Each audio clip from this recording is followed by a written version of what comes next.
Students, welcome back to my channel which is easy English. So आज मैं लेकर आई हूँ एक बहुत प्यारा सा टॉपिक जो मेरी बहुत ही प्यारी सी स्टूडेंट्स एंड सब्सक्राइबर्स ने मुझसे पूछा है। इस टॉपिक को कवर करने के लिए मुझे इसके दो पार्ट्स आपको अपलोड करने होंगे। यहाँ पर पहला पार्ट ये है जो भी आप देख रहे हैं, दूसरा पार्ट आफ्टर 2 डेज़ अपलोड हो जाएगा, तो आप उसको वहाँ पर देख लीजिएगा। तो जो टॉपिक का नेम है वो है पंचुएशन मार्क्स।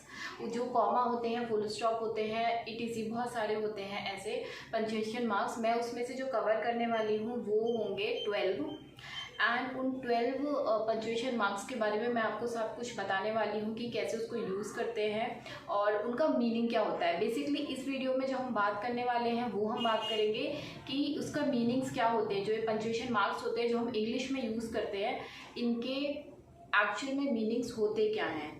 और हम नेक्स्ट वीडियो में बात करेंगे कि हम इनको सेंटेंसेस में कैसे यूज़ करते हैं और कैसे ये यूज़ करने के बाद सेंटेंस का जो मीनिंग है वो टोटली चेंज हो जाता है। ये था मेन टॉपिक जो मेरी स्टूडेंट से मुझसे पूछा था कि मैम आप इस पर वीडियो बनाइए। तो ये जो टॉपिक है 100% you will be getting the video on that in the next part. So yes, जो इसका पार्ट 2 होगा वो आपको आफ्टर 2 डेज़ मिल जाएगा और उसमें आपको मैं इसके बारे में बताऊंगी। तो चलिए स्टार्ट करते हैं आज का टॉपिक जो है पंचुएशन मार्क्स। पंचुएशन मार्क्स होता क्या है? पंचुएशन होते हैं ये हिंदी में जिसे हम बोलते हैं ना विराम, कॉमा भी यूज़ करते हैं, प्रश्न वाचक चिन्ह जो हम यूज़ करते हैं, इन सबको इंग्लिश में भी डिवाइड किया गया है। जैसे प्रश्नवाचक चिन्ह को हम इंग्लिश में बोलते हैं क्वेश्चन मार्क, तो यही सारे जो होते हैं वो पंक्चुएशन मार्क्स होते हैं। चलिए स्टार्ट करते हैं। इस सब की इमेज यहाँ पर आपको दिख जाएगी तो आप समझ जाओगे कि इसका क्या मीनिंग होता है और ये दिखने में कैसे लगते हैं। ठीक है, तो पहला जो होता है वो होता है कॉमा, जिसको हम बोलते हैं कॉमा। ओके, जो साइन है वो है फुल स्टॉप। एक छोटी सी बिंदी होती है जो एक सेंटेंस को पूरा लिखने के बाद हम लास्ट में लगाते हैं, इसको हम बोलते हैं फुल स्टॉप। जैसे कि सेंटेंस हो गया I am a boy, I am a boy, यहाँ पे पूरा सेंटेंस कंप्लीट हो गया। आफ्टर बॉय हम यहाँ पर फुल स्टॉप लगाएंगे, आई एम अ बॉय। इसके बारे में डिटेल में हम बात करेंगे नेक्स्ट वीडियो में। चलिए चलते हैं सेकंड साइन पर जो है कॉमा। कॉमा जो होता है ये इस तरीके से दिखता है जैसे कि आप देख रहे हैं सेकंड वाले ब्लॉक में, to separate items in a series.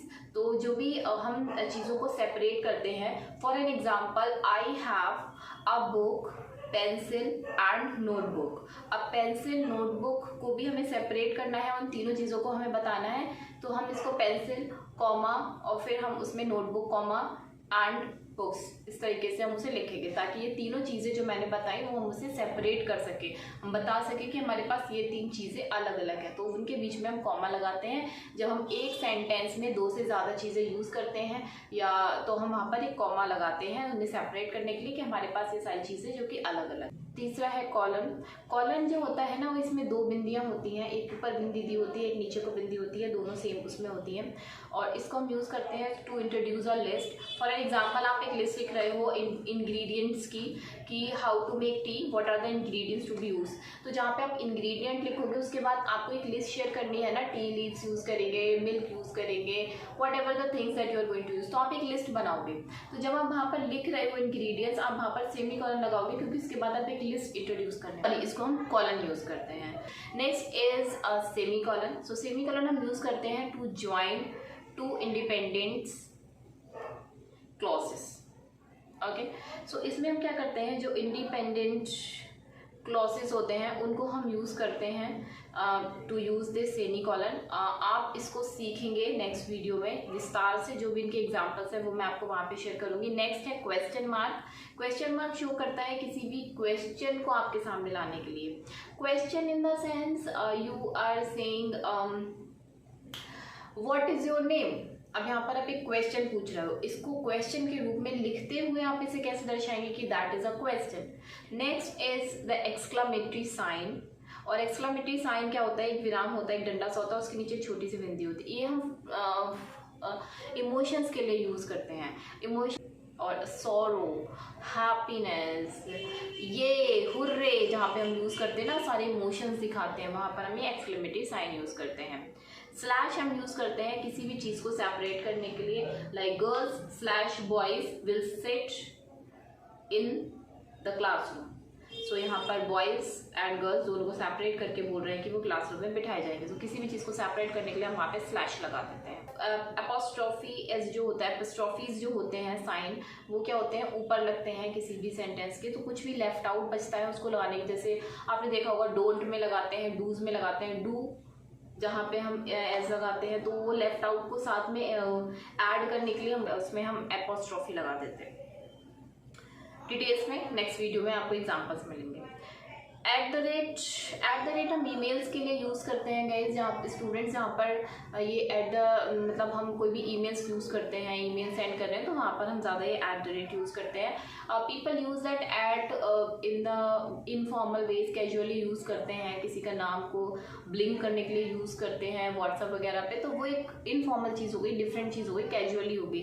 Formally अगर मैं बात करूँ तो ये सिर्फ ईमेल एड्रेसेस में ही यूज़ होता है। इलिप्सिस मार्क होता है जो कि 3 डॉट्स बनाए हुए होते हैं, उसका मतलब होता है कि कुछ और इंटेंशनली वर्ड्स हैं जो कि इसमें ऐड करने थे पर ऐड नहीं किए, इंटेंशनली उसको छोड़ दिया है और उनको छोड़ा है तो वहाँ पर वो 3 डॉट बन जाते हैं। जैसे आपने देखा होगा कई बार मूवीज में दिखाते हैं ना, टू बी कंटिन्यूड, कंटिन्यूड के बाद 3 डॉट्स होते हैं, मतलब कुछ और बताना चाह रहे हैं पर इंटेंशनली उन शब्दों को आपको नहीं बताया है टू जनरेट। राइट, नेक्स्ट जो है वो है राउंड ब्रैकेट्स। जो राउंड ब्रैकेट्स होते हैं जिसमें हम कवर अप करते हैं किसी सेंटेंस को और किसी वर्ड को। To add extra information we use this. मैं लिख रही हूँ I have a doll, and doll से पहले मैंने उसमें रेड लिख दिया, मतलब मैं उसका कलर बता रही हूँ, I have a red doll. तो रेड जो है उसमें मैं ब्रैकेट बना दूंगी, जो एक्स्ट्रा इन्फॉर्मेशन मैं दे रही हूँ वो ब्रैकेट के अंदर दे रही हूँ। जो डीप इन्फॉर्मेशन देते हैं वहाँ पर हम ब्रैकेट यूज़ करते हैं किसी भी सेंटेंस में। देन हमारे पास होते हैं कोटेशन मार्क्स, जो कि हम डायरेक्ट एंड इनडायरेक्ट में यूज़ करते हैं। इतनी ज़्यादा ग्रामर टर्म आपको नहीं पता है तो आप बस ऐसे जान लीजिए कि कहीं पर भी कोई डायलॉग बोला जाता है, किसी चीज़ की स्पीच बोली जाती है, कोई एक छोटा सा फ्रेज बोला जाता है, इसे इंडिकेट करना होता है, कवर अप करना होता है, वहाँ पर हम क्या यूज़ करते हैं, कोटेशन मार्क्स यूज़ करते हैं।